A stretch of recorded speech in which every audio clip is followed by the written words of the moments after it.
Muy bien, muy buenas tardes con todos los presentes, siendo las 6:05 de la tarde. Vamos el día de hoy a inaugurar el módulo quinto sobre el tema de medios impugnatorios. El día de hoy vamos a iniciar con este nuevo módulo y se van a abordar la sesión número uno y sesión número 2. Después de unas largas vacaciones, ¿no?, que hemos tenido, estamos retomando nuevamente nuestras actividades, de manera tal que concluido este módulo que ya le hemos señalado que es un poco corto, estaremos continuando con el siguiente. Bien, en ese sentido, arrancamos con el módulo quinto, medios impugnatorios. La sesión número uno va a ser sobre el tema de la teoría de la impugnación penal. Va a estar a cargo del colega Fray Taipe, quien es estudiante de la Universidad Tecnológica de los Andes y miembro principal del Círculo de Estudios de Litigación Penal Lexus Vita. Y la sesión número 2 se va a llevar a cabo, concluida la primera, va a versar sobre los principios de la impugnación penal y estará a cargo del colega Piero Calderón, estudiante de la Universidad Peruana de los Andes y miembro principal del Círculo de Estudios de Litigación Penal Lexus Vita.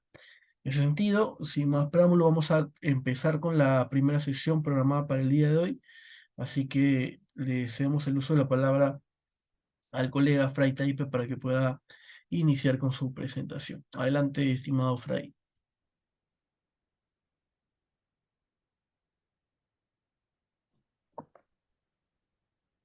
Buenas tardes, ¿se me puede escuchar? Sí, correcto, correcto. Muchas gracias, Piero, por la presentación. Ante todo, muy buenas tardes. Señalando nuevamente una vez que Kevin Taipe. Reciba un cordial saludo desde la vía alternativa federal, Abancay. En esta tarde vamos a disertar acerca del tema de la teoría de la información penal. Bueno, partiendo desde una premisa, ¿no? Que hoy en día es posible reclamar toda lesión, ya sea los intereses afectados, con una decisión judicial. En vista de que antiguamente no se remotaba a los principios o a los primeros sistemas judiciales, que no existían magistrados, ya que el rey, ¿no? En ese entonces era quien administraba justicia. Bueno, en razón a su origen, ya que esta tenía la potestad de autoridad absoluta, ¿no? Y entonces, de manera que todo reclamo contra su persona durante el acto, este juicio, era considerado una afrenta personal, ¿no? Por lo que nos remontamos a la historia incaica. Amasua Mageia Mayuya, ¿no? Que significaba no robes, no mates, no mientas. Y si tú incurrías en estas infracciones, ¿no? Interpuestas por esta autoridad que era el Inca, no había una normatividad, ¿no? Entonces, no podías tú reclamar los excesos y desproporciones de esos procesos, ¿no? Que existían. Entonces, las penas eran sumamente desfavorables hacia esa persona, ¿no? Con lo que ahora tenemos un sistema judicial, un sistema impugnatorio que podemos ya utilizarlo. Entonces, estos señores, o en la época del feudalismo, en este momento histórico, eran quienes administraban la justicia. Entonces, ellos fielmente a la reforma judicial, en la Edad Media se afirma, ¿no? Que en la Carta Magna el rey Juan, sin tierra, introdujo por primera vez las garantías del proceso judicial. Siguiente, por favor. Esto modo, ¿no? A modo de preámbulo. En esta carta magna, cláusula 39, señala que ningún hombre libre podrá ser reencarcelado o privado de sus derechos o bienes, ni desterrado ni privado de su rango, ni usaremos fuerza contra él, sino en virtud de una sentencia judicial de sus padres o con arreglo a la ley del reino. Bueno, entonces hoy en día es posible reclamar toda lesión, ya que el fundamento del derecho de la, digamos, una pluralidad de instancias radica en la falibilidad. ¿Y qué significa esta palabra? Bueno, la falibilidad puede derivar o vamos a entender que no es perfecto y puede ser erróneo. Entonces, ¿qué quiero decir con esto? Que el juez se puede equivocar, entonces, no ante una decisión judicial. Bueno, entonces, cuando se puede incurrir en este error, los órganos pueden impartir justicia y pueden señalar la impugnación. Entonces, de ahí viene el nace, ¿no?, la teoría de la impugnación, la teoría penal. Entonces, esta garantía del proceso penal contra la arbitrariedad nace en los recursos impugnatorios en el Código Procesal Penal, que son la reposición, la queja, la apelación, la casación y la acción de juicio. Que esta tarde vamos a enseñar cada uno de estos. Siguiente, por favor, Pedro. Ya. En nuestro Código Penal, la reposición, o también conocida como revocatoria, reconsideración, retractación o reforma constituyente, intraproceso, ¿no? Dentro del transcurso de la audiencia, los sujetos procesales pueden ver pueden cuestionar la resolución desfavorable a sus intereses ante el mismo juez, como señalé, ¿no?, que el juez puede caer en errores, ¿no? Porque errar es humano. Entonces, en otras palabras, el medio de impugnatorio, cuya pretensión es que el juez vuelva a examinar los motivos de resolución y puede expedir un nuevo pronunciamiento, o sea, se puede corregir. Entonces, este efecto de consideración se solicita por un recurso no suspensivo y no devolutivo. Bueno, entonces la resolución es un objeto de reposición. En el artículo 415 señala, ¿no?, que la reposición procede contra los decretos a fin de que el juez que los dictó examine nuevamente la cuestión y dicte la resolución que corresponde. Entonces, esto es señalado en el Código Penal. Entonces, esta vinculación que tiene el principio de la oralidad en el proceso penal, hay una necesidad por reclamar que el juez, en todo ese transcurso que va a pasar en el de audiencia o en su accionar, a fin de que pueda reconsiderar lo resuelto. Entonces, esas reposiciones orales proceden contra toda resolución que no sea definitiva. Esto se le llama el conocimiento del fondo de la litis. Como ejemplo, ¿no?, como por ejemplo una sentencia. Entonces, una sentencia se puede dictar, ¿no?, ya una vez todo determina todas las etapas del proceso y salga la sentencia, ¿no?, que es la última decisión del juez. Entonces, si, digamos, pudiese haber recaído en una prueba ilícita o tal vez en un error, esto se puede nuevamente reconsiderar. A eso es lo que se refiere en esta primera parte. Entonces, las resoluciones pueden ser pasibles, o sea, que puede recibir este recurso en su contra o se trata de una excepcionalidad, ¿no? Entonces, esta interposición de un recurso de apelación, la norma procesal reconoce de manera expresa que puede proceder a un recurso de presión. Y también lo señala el artículo 420, inciso 4 ¿no?, del Código Procesal Penal, que dice: el auto en el que la sala declara inadmisible el recurso podrá ser objeto de recurso, de reposición, que se tramita conforme al artículo 415. Entonces, muy aparte de esto, en el supuesto del 421 también señala el trámite de apelación de sentencias. ¿Qué dice, no? Que en su último párrafo, el auto que declara inadmisible el recurso podrá ser objeto de recurso de reposición. Entonces, esta sentencia, ¿no?, nos señala que puede ser objeto de reposición, o sea, que se pueda reponer, que se pueda tomar otra decisión judicial y se pueda dictar la sentencia. Entonces, existe una similitud de procedencia contra el recurso de queja, ¿no? ¿A qué se va a referir con el recurso de queja? Que eh, se da frente a las resoluciones que declaran inadmisible un recurso de casación.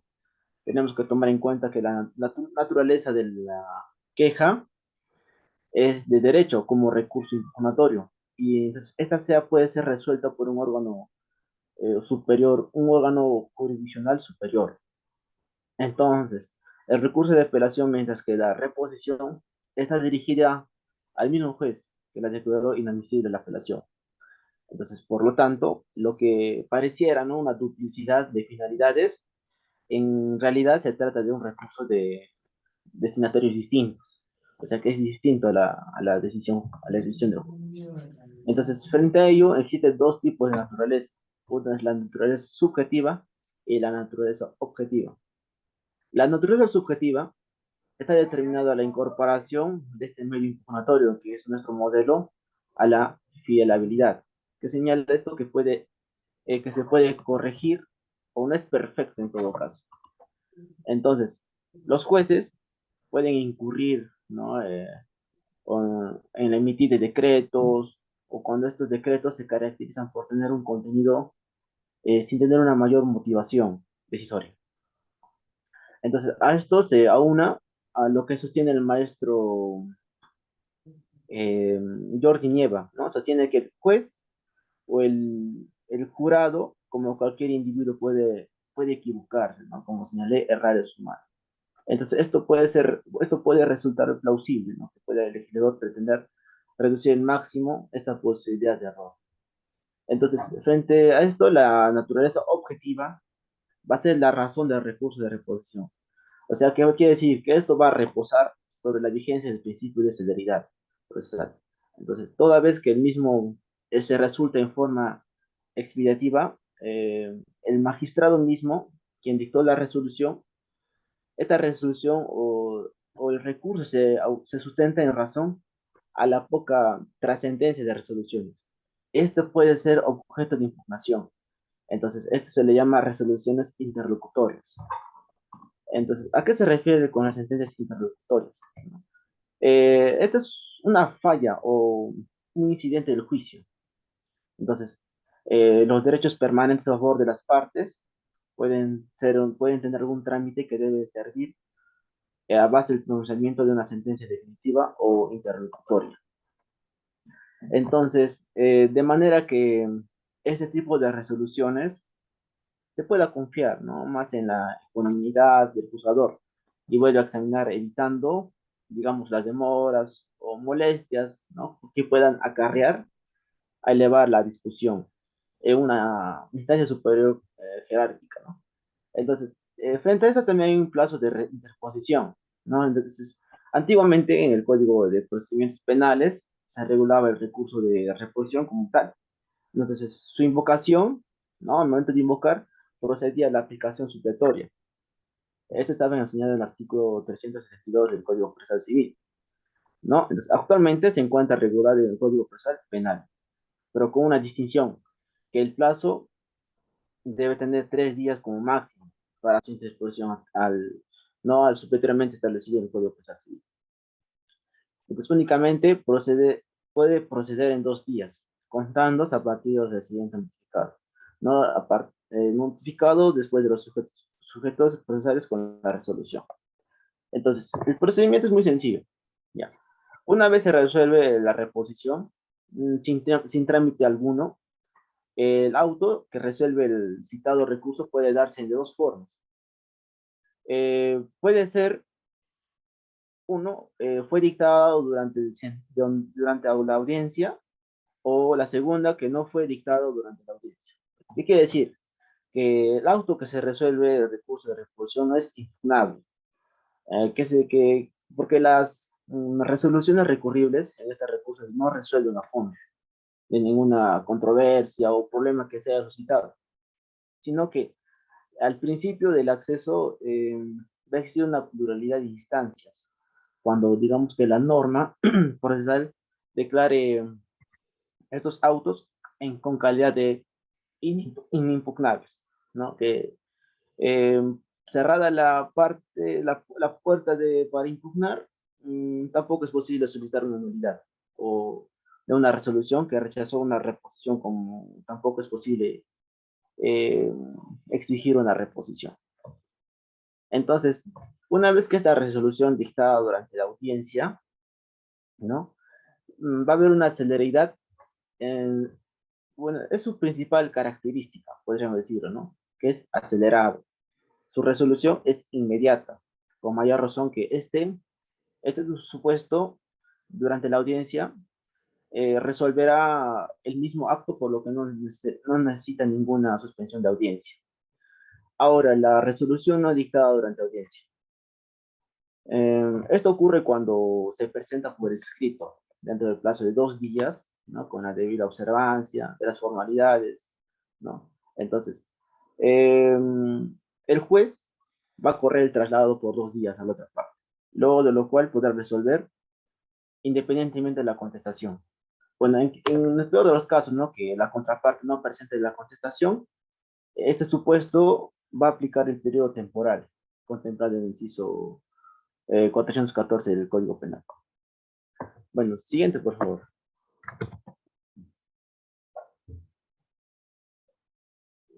Bien, ahora pasamos al recurso de queja.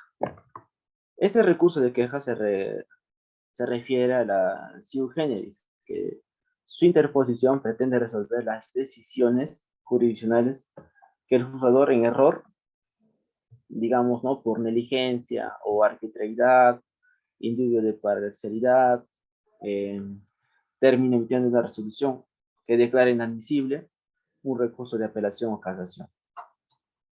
En nuestro marco legal, en el Código Procesal Civil, no, perdón, Código Procesal Penal, en su artículo 437, existen dos supuestos. Uno es la inadmisión de apelación y el otro es la inadmisibilidad de casación. ¿A qué se refiere esto? Se va a referir que en los procedimientos de recursos de queja, no, como señala en la imagen, ¿no? Digamos yo, en el lado azul, si yo interpongo un recurso de apelación, este recurso de apelación pasa al juzgado penal y el juzgado penal se va a revisar. Una vez que el juzgado o la corte dicte, se puede dictar inadmisible, ¿no?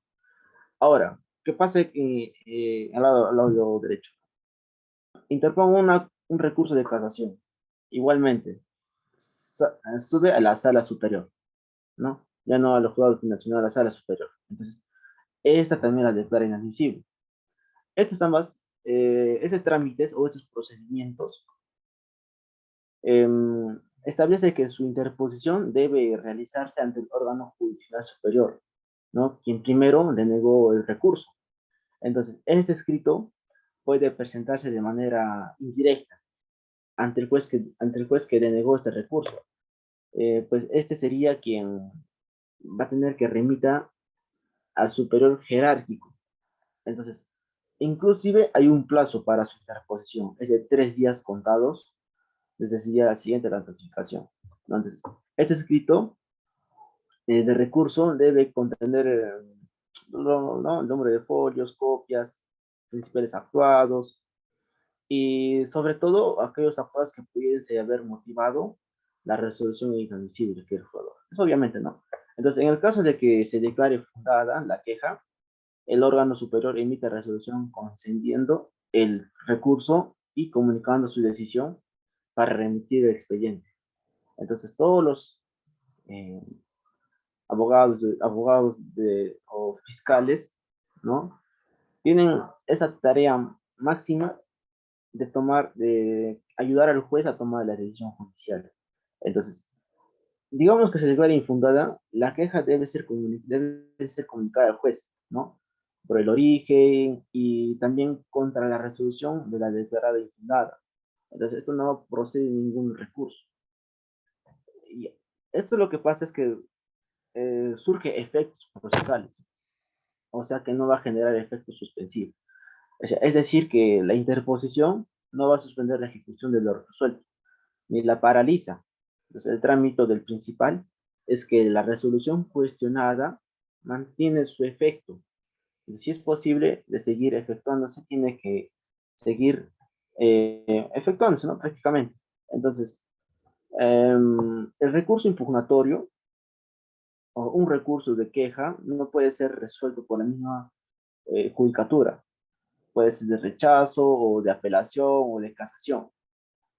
O si ocurre, ¿no? Con la reposición.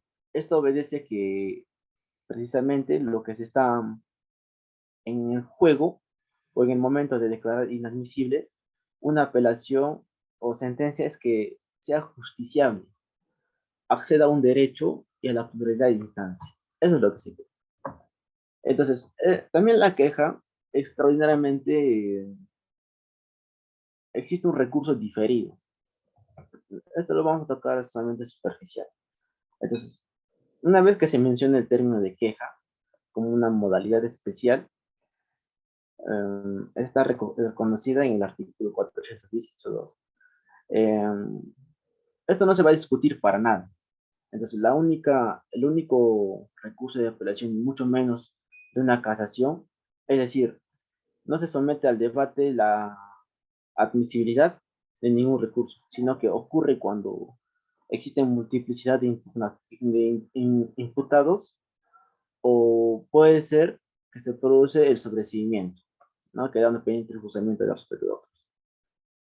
Bueno, el recurso de queja en la jurisprudencia.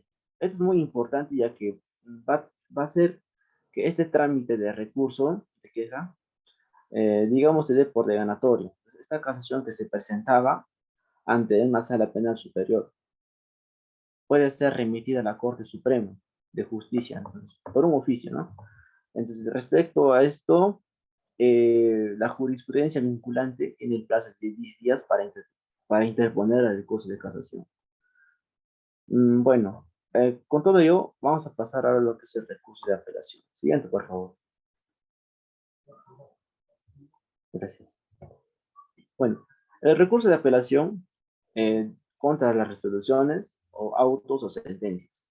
Entonces, en esta asienta la garantía constitucional de pluralidad de instancias, ¿no? Reconocidas en el numeral 6 del artículo 139 de la Constitución Política, que señala que al momento de realizar por un órgano jurisdiccional superior en que se interponga contra la sentencia final, la primera instancia contra autos, pero no existe una segunda instancia, sino que o sin ningún recurso de apelación va a surgir una consecuencia de la apelación, como puede ser apertura o autoridad jurisdiccional en segunda instancia. Entonces, al momento de estos distintos tipos de efectos, ¿no? Se puede identificar que son como devolutivos, suspensivos, extensivo y diferido. ¿A qué se refiere el efecto devolutivo? Este efecto devolutivo, ¿no? Para entender con un ejemplo, el recurso de apelación contra sentencias, la sala superior es la competente para determinar la fundabilidad de la sentencia. Esta sentencia tiene que ser expedida por el juzgado penal de primera instancia. Entonces, ahora, digamos que el juzgado de origen, para que surja la segunda instancia, tiene que asumir el conocimiento del recurso de apelación y así se examine la precedencia del interpuesto. Ahora, ¿a qué se refiere el efecto suspensivo?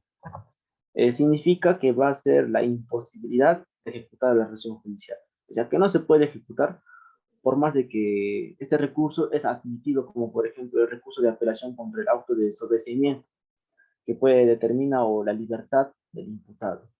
Entonces, el Ministerio Público, ¿no? Del actor civil puede formular una apelación contra el auto mencionado.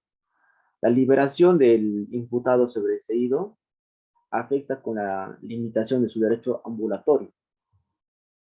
Entonces, el recurso de apelación tendrá efecto suspensivo contra las sentencias condenatorias, ¿no? Entonces, una vez que ya se ha condenado al, al delincuente, digamos así, estos autos de sobreseimientos quedan infundados, pero sin embargo, se trata, digamos, de una condena que impone pena privativa efectiva, se puede ejecutar provisionalmente, ¿no?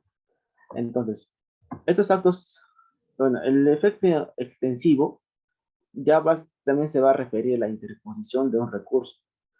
Esto parte de uno de los imputados. Puede favorecer o también puede extenderse a los demás coimputados, ¿no? Que se encuentren en la misma situación aun cuando sus defensas técnicas no lo hayan deducido. Entonces, ocurre cuando, digamos, a uno del supuesto, eh, o cuando el legislador, lógicamente, no establece que el resultado de la información puede ser que el imputado también favorezca al tercero. ¿Sí? La impugnación presentada por tercero civil puede favorecer. ¿Cómo? O sea, en cuanto no se haya fundamento de motivos exclusivamente personales. O sea, que su accionar no, eh, no trasgrede sus acciones de la otra persona. Entonces, digamos que no hay un motivo que se funde y no sean exclusivamente personales. Ahora, el efecto diferido, ¿no? Tiene otra modalidad, que es cuando existe la pluralidad de imputados, pluralidad de delitos y también de que el anterior juez puede emitir auto de sobreseimiento u otra resolución que ponga fin al ejercicio de la acción penal, uno de los imputados o también pues alguno de los delitos imputados. Entonces, ante cualquiera sea de las, con cualquiera que sea, el representante del Ministerio Público o la parte agraviada, quienes se ven afectados, ellos puedan interponer un recurso de apelación, ¿no? Entonces, se puede elevar los actuados a la sala superior. Entonces, este va a mantener la reserva hasta que se dicte sentencia y pueda poner recién un fin a la primera instancia respecto de que los demás imputados y los demás delitos imputados no puedan, no puedan tener una relación ¿no? contra la, ¿cómo le digo? Una relación contra los imputados, ¿no? Prácticamente. Entonces, frente a ello hay una formalidad incluso en un recurso de generalidad que son los sujetos legitimados. Entonces, estos para recurrir al recurso de apelación son aquellos que en la ley se le confiere expresamente tengan algún interés, ¿no? Directo o estén facultados para interponer. Entonces, si no me equivoco, el Ministerio Público puede incluso interponer en favor de la parte agraviada. Entonces, su interposición dentro del plazo de la ley y la fundamentación de hechos de derecho puede corresponder toda esta conformidad ¿no? al Código Penal. Entonces, en el artículo 405, ¿no? El Ministerio Público puede recurrir o incluso a favor del imputado. Entonces, el Ministerio Público va a ser el amigo, ¿no? Del imputado. Entonces, ya que sea interpuesto, digamos, por escrito, por plazo, o por un plazo previsto por la ley, también puede ser que de forma oral o cuando se trate de resoluciones expedidas en el curso de la audiencia, el recurso se interpondrá en el mismo acto ¿no? que se pueda leer en la resolución que fue motivada. Entonces, la pretensión impugnatoria de esto es que la formalidad en cuanto a la motivación debe contener el escrito.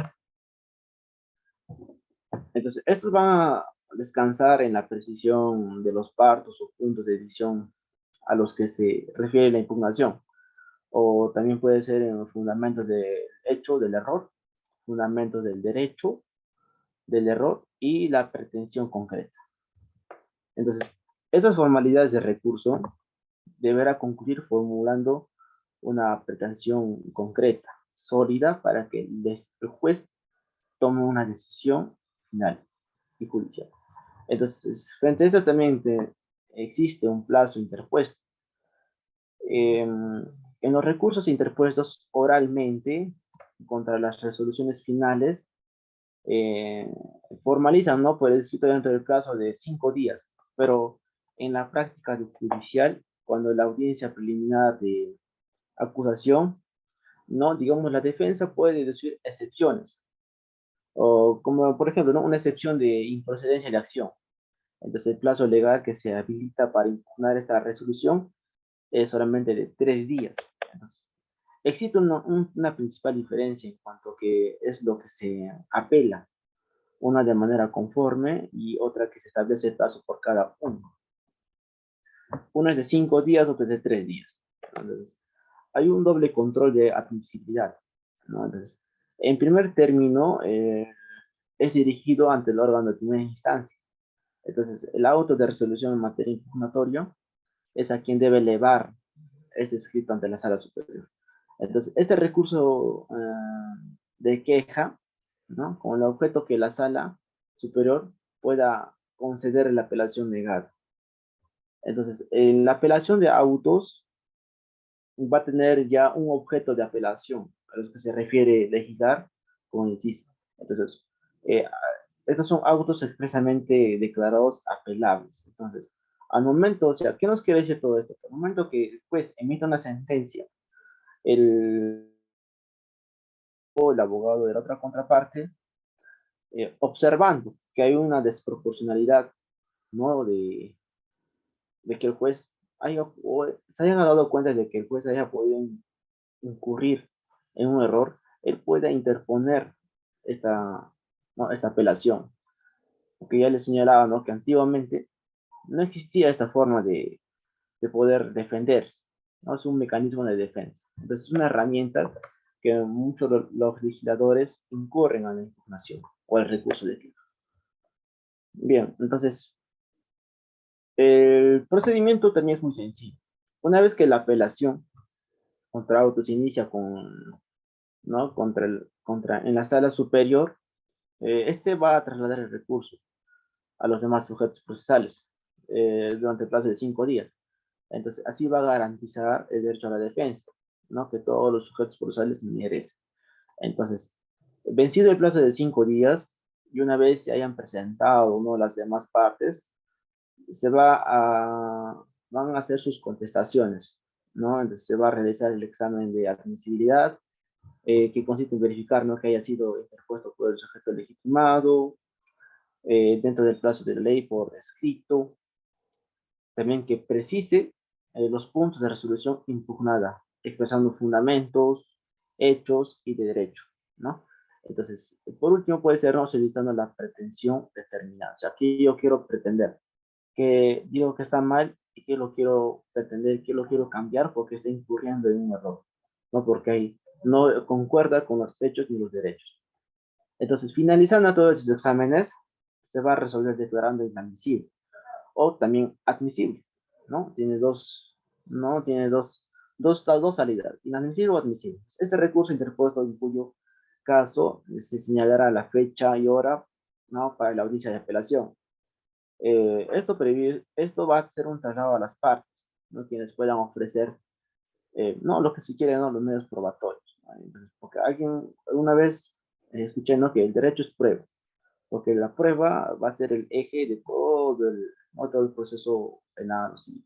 Entonces, en cuanto a la audiencia, la apelación o la valoración probatoria, en segunda instancia, debe ser abordado más adelante. Bueno, entonces, eh, una vez que se haya eh, solicitado este plazo de 5 días, vencido estos términos, eh, eh, debe haber una valoración probatoria en segunda instancia, ¿no? Como señalé que la prueba, ¿no? Es el eje de todo el proceso, ¿no? Sin prueba no hay derecho, sin derecho no hay prueba. Entonces, digamos que se admiten todos los medios de prueba. Entonces, cuando se impugne el juicio de culpabilidad o de inocencia, ¿no? Se cuestiona el quantum, ¿no? Quantum de la condena, años de pena o monto de reparación, ¿no? Entonces, estas pruebas van a estar referidas a este extremo. Una vez que presentados, digamos, los medios probatorios, la sala tiene el plazo de 3 días para decidir la admisibilidad o la inadmisibilidad de la prueba. Entonces, con toda la anticipación de las partes procesales, esto va a amparar que estas demás deben ser revisadas, ¿no? Porque es una valoración de pruebas que se tienen que hacer. Entonces, estas pruebas, existencia perdón, si esas pruebas se desconocía o sabían que existía, la razón para la admisión puede ser que pueda aludir, ¿no? en la disponibilidad de la misma al momento que el ofrecimiento. Entonces, la norma general debe ser, ¿no? Admitirse la prueba no incorporada oportunamente sobre los hechos existentes, ¿no? Por desconocidos o por el recurrente, o ¿no? que se ha filtrado, digamos, unos videos, fotos, documentos, ¿no? entre otros, que puedan ayudar Entonces, esto una vez que se haya introducido a la parte procesal, ya se sabe de su existencia. Entonces estas propuestas, ¿no? Debe tener los hechos sobre los cuales la prueba o la disponibilidad tiene que ser ofrecidas, ¿no? Entonces no tiene que ser, no reconocida, digamos, por negligencia de las partes, ¿no? Se ofreció, no puede ser admitida. O no, en el caso no que yo, por mi diligencia como abogado, no le haya presentado y me haya olvidado. Entonces, una vez se dice, no, aquí estaba el documento, ¿no? Me lo traspapalé en el estudio. Entonces, por la negligencia de las partes, mmm, no se ofreció y no puede ser remitida. Entonces, en este caso, sí se puede, nuevamente, ¿no? Se puede, digamos, no impugnarnos, señor juez, tengo otra prueba y la presento. Entonces, esa debe analizarse también, ¿no? Se entiende por hechos desconocidos o sin conocimiento de existencia al respecto pueda emitir, podamos evitarnos confundirnos sobre la configuración, ¿no? De este supuesto. Entonces, ¿a qué se refiere sobre todo esto? Que los nuevos hechos ocurridos de manera posterior al plazo de ofrecimiento probatorios, antes de que precluyan la etapa de ofrecimiento, pero no llegaron a conocimiento de la parte después de esta etapa, sino que una vez que los hechos ya ocurridos y conocidos antes, el término de plazo será su ofrecimiento, que no, o por falta, ¿no?, de disponibilidad de las pruebas, se puede ya recién disponer. Entonces, es una negligencia total por parte de los legisladores al momento de la práctica o de la praxis judicial, no tengan a la mano su prueba o su prueba que puedan presentar. Entonces, eh, inclusive hay pruebas indebidamente denegadas. ¿A qué se refiere con estas pruebas? El tema de las pruebas es muy amplio, porque, ¿no?, si no hay prueba, no tienes cómo demostrar en la sentencia, ¿no? Entonces, digamos que tú presentes una prueba indebidamente denegada. En su momento hayan sido debidamente ofrecidas en el plazo y forma, ¿no? En que mediante, digamos, después de la denegación, se pueda ya, digamos, formalizar. Entonces, hay un interés por parte que está afectado. Entonces, una vez que se ha agotado esta oportunidad para proponer la prueba indebidamente rechazada, la prueba debe ser relevante, ¿no?, para el recurso, para la decisión del recurso del juez, ya que esta no ha sido examinada correctamente, ¿no? Digamos que tenía que pasar por examen de admisibilidad o pericial, de otros, que den, ¿no? Que den que esa prueba sí ha estado en los hechos, ¿no? De la parte o en los hechos del crimen. Entonces, digamos que la prueba sea admitida, pero no fueron practicadas. Entonces, estas pruebas practicadas parte de que, siendo admitidas, no pudieron practicarse por causa de no imputable al recurrente. Además que la parte ha intentado su práctica, pero sin tener algún éxito. Entonces, se va a desestimar estas pruebas y es imposible que esta sea motivada a la irrealización y al momento que ha llegado ya a la segunda instancia. Bueno, entonces, frente a esto también existe la audiencia de apelación. ¿Qué se refiere a esto? Que una vez que se va a convocar a las partes de audiencia, es obligatorio que la asistencia de las partes sea recurrente, ¿no? Y el acusado no recurrente a la audiencia, solicitó, pueda tener, se va a proceder a la declaratoria de la inadmisibilidad. Entonces, ¿sí? Entonces, no se puede declarar inadmisible si quien apelaron fueron los que, no fueron todos los sujetos procesales. Entonces, tiene una condición, me olvidé esta palabra, una condición conmutaz. ¿A qué se refiere? Que la interposición del recurso de apelación va a resultar, o resultaría ilógico, ¿no?, que puede exigir su presencia. Entonces, la presencia está referida a que a las partes procesales asistan mediante el mismo, o mediante la misma regla, ¿no? De la admisibilidad. Bueno, entonces, una vez este alcanza al actor civil, finalmente la apelación va a tener que girar en torno a la reparación civil. Entonces, no es obligatorio la concurrencia del diputado ni del tercero civil en esa parte. Entonces, en el momento de la audiencia, ¿no? Se inicia la audiencia. El auxiliar jurisdiccional, ¿no? Da cuenta de la resolución impugnada y va a correr tras las partes recurrentes. Va a haber un pronunciamiento ratificándose, digamos, de los motivos de apelación o hayan admitido sus pruebas. Entonces, esto va a corresponder que ocurre en el juicio de instancia, no hayan admitido pruebas de un momento probatorio. Entonces, esto va a tener un momento, bueno, esto va al momento decisorio, ¿no? Las partes, empezando por los impugnantes, ¿no? Los que impugnan, tienen la primera palabra, ¿no? Mientras que el imputado siempre tiene la última. Bueno, entonces, eh, siguiente, por favor.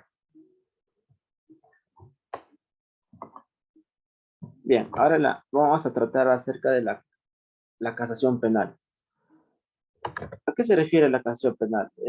Bueno, va a ser un recurso supremo y extraordinario dirigido a la máxima, digamos, jerarquía, ¿no? Que es el Poder Judicial contra las resoluciones del órgano jurisdiccional. Indebidamente sean declaradas nulas o se modifiquen o se vuelvan a dictar. Entonces, ¿cuál es su finalidad? Su finalidad es conservar la unidad del criterio jurisdiccional, preservar la seguridad jurídica y enmendar todo el criterio errado del jugador, ¿no? Que podría ser replicado por otro en un caso o en un caso similar. Entonces, de esta manera se satisface eh, el interés, el interés casacional. Se entiende como aquello que trasciende el interés de las partes. Entonces, esta casación no es una tercera instancia, sino un recurso excepcional. Ahora bien, ¿no? El legislador diferencia en función al objeto impugnable y las resoluciones que puedan impugnarse. Hay una distinción entre casación ordinaria y casación excepcional. ¿Qué es la casación ordinaria? ¿No? Se trata de la casación en la que el objeto impugnable está limitado a los criterios cualitativos y cuantitativos. Entonces, cuando se tratan de estas dos discusiones, eh, de, es respecto a la determinación de los daños, ¿no? De pena o monto de la reparación civil. Cualitativo es pues, la cual, ¿no? De qué daño se ha producido frente al accionar, pues, cuantitativo se va a dar, ¿no? A cuánto va a asumir, ¿no? Lo civil, cuánto va a girar a la reparación civil y a la impugnación. Entonces, ahora la casación excepcional, esta está señalada en el artículo 4 del artículo 400 del Código Penal, perdón, que es la procedencia, que señala excepcionalmente será procedente al recurso de casación, en caso distinto de los que arriba mencionados, cuando la sala penal de la Corte Suprema discrecionalmente lo considere necesario para el desarrollo de la doctrina jurisprudencial. Entonces, se va a requerir que casicionista cumpla con uno, ¿no? Señalar la materia del desarrollo de la doctrina. Dos, fundamentar el interés para ser desarrollado. Es decir, que su potencialidad tiene que ser precedente. Entonces, existen criterios de admisibilidad. Existe el criterio cual establece ordinaria, procede contra los siguientes resoluciones. Una de las sentencias de sala de superiores. Dos, autos de sobreseimiento conocidos por las salas superiores. Tres, autos que ponen fin al procedimiento por defecto procesal. Y cuatro, autos que reconocen la existencia de la acción penal. Y cinco, el auto que denieguen la extinción de la acción penal. Es que la conmutación de pena o no o la relación o perdón, la reducción de su tiempo. Entonces, hay un fallo condenatorio que se le dice, ¿no? Una suspensión de la ejecución de la pena. Entonces, el criterio cuantitativo va a ser admisible en la canción en vía ordinaria. Solamente va a bastar con que se verifique la resolución correcta y contra la que procede, ya que si la pena impuesta no alcanza, digamos, el criterio cuantitativo de más de 6 años, digamos, ¿no? Entonces no podrá ser reconocida en esta vía ordinaria, pero será inadmisible. En caso de que esta seguridad de las casas sancionable, la pena de internación, va a girar el monto de la reparación civil. Entonces, esta resolución que se pretende casar no alcanza, digamos, el criterio cuantitativo, que es más de, ¿no? Que sea que tiene que dar la cantidad exacta para reparar los daños. Entonces, se va a declarar inadmisible porque va a tener un perjuicio al monto señalado. Entonces, un momentito, vamos a poner en un modo de avión. Ya. Entonces, este monto no puede ser determinado, ¿no? O va a ser correspondido por su casación. Entonces, para la casación excepcional, este recurso se encuentra sujeto a la discrecionalidad de los jueces supremos. Entonces, este recurso va a proceder cuando la materia propuesta busque unificar interpretaciones contradictorias. Pueden afirmar una línea jurisprudencial o sustentar el interés casacional.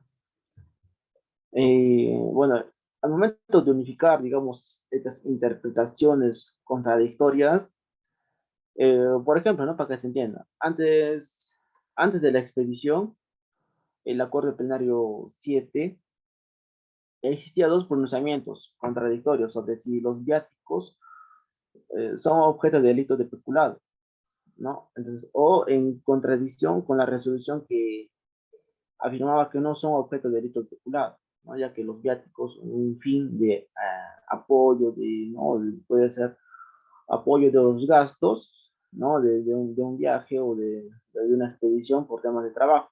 Entonces, estos no podrían ser objetos de peculado, ya que tenían un fin que era, que era reemplazar el dinero, ¿no? Por alimento, vestido o techo.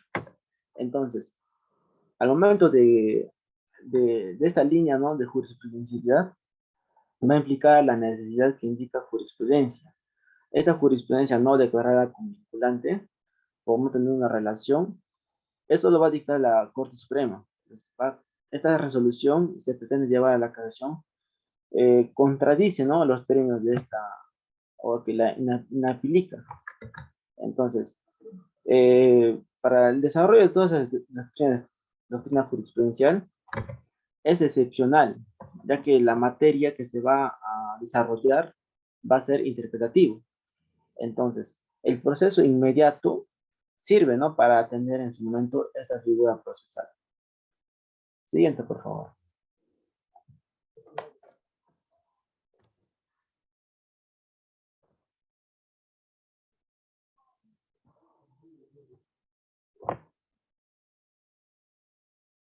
Gracias.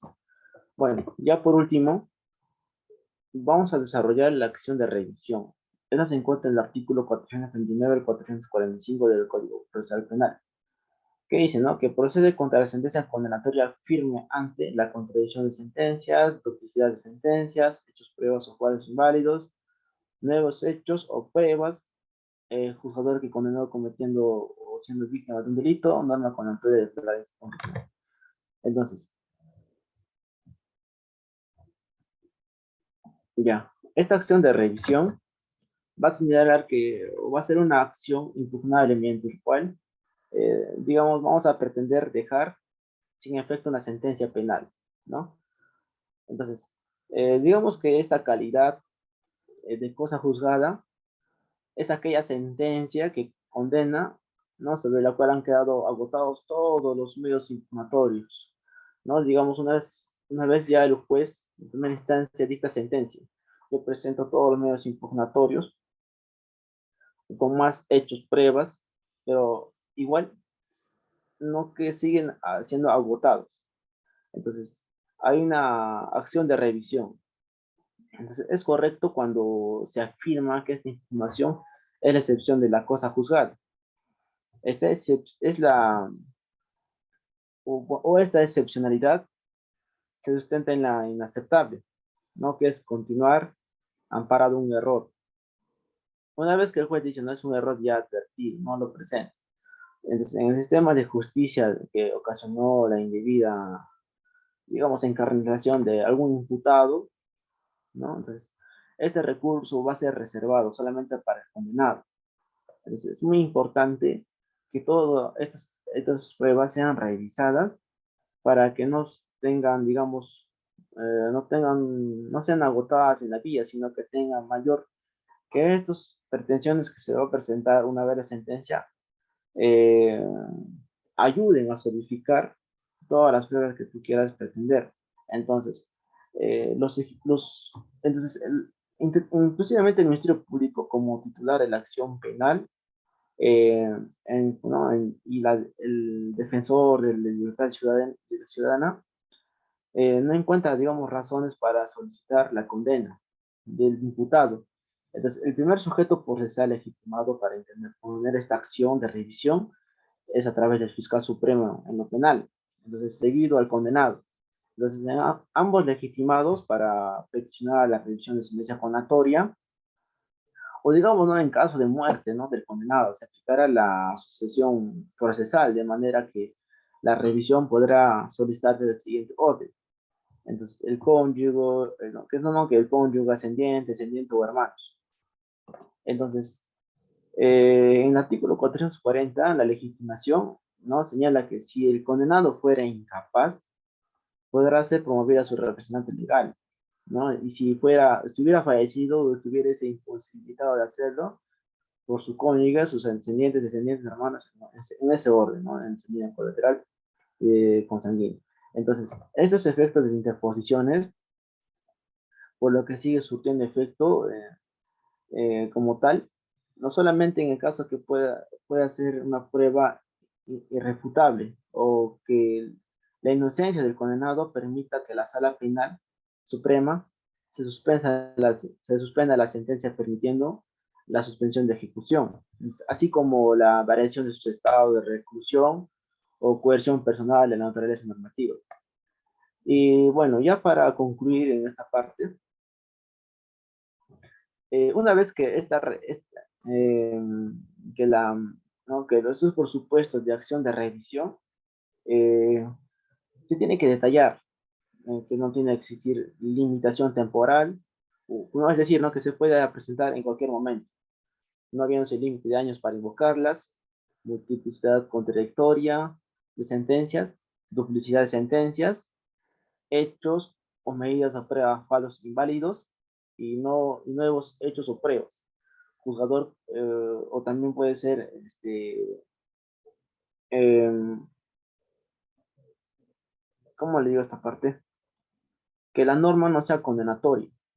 ¿Qué quiere decir? Que si hayan dictado dos o más sentencias distintas, el enjuiciamiento debe ser el mismo hecho, debe ser por el mismo hecho, no debe ser por otro.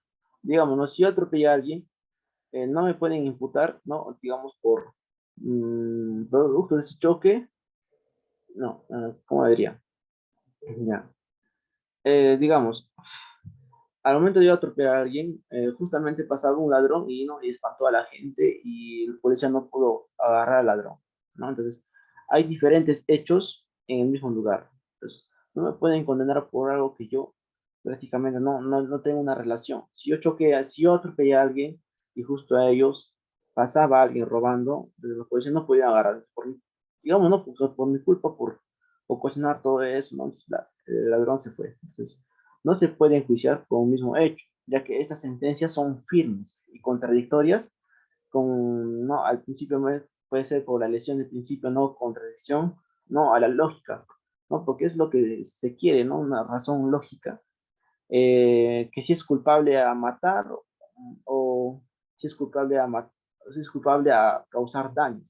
Entonces, una vez que el resultado sea condenado a dos o más personas, físicamente no puede ser cometida por más de una sola. Entonces, este hecho entre una sentencia penal y otra sentencia tiene como resultado advertir lo imposible. Bueno, bueno, esos son incondicionales, ¿no? Entonces, creo que con ello he concluido. Espero que se haya podido captar la idea, ¿no? De no caer en negligencia, de tener una razón lógica, de ayudar al juez a tomar una decisión judicial, ¿no? Que es nuestra tarea prácticamente a la hora de la práctica, y presentar los medios probatorios con veracidad, hechos relevantes, ¿no? Entonces, que estas acciones, que ese trabajo de la parte legislativa o de la parte de los defensores públicos pueda ayudar a reforzar todos estos hechos y pruebas. Muchas gracias y como lo recuerdo, no caigan en negligencia.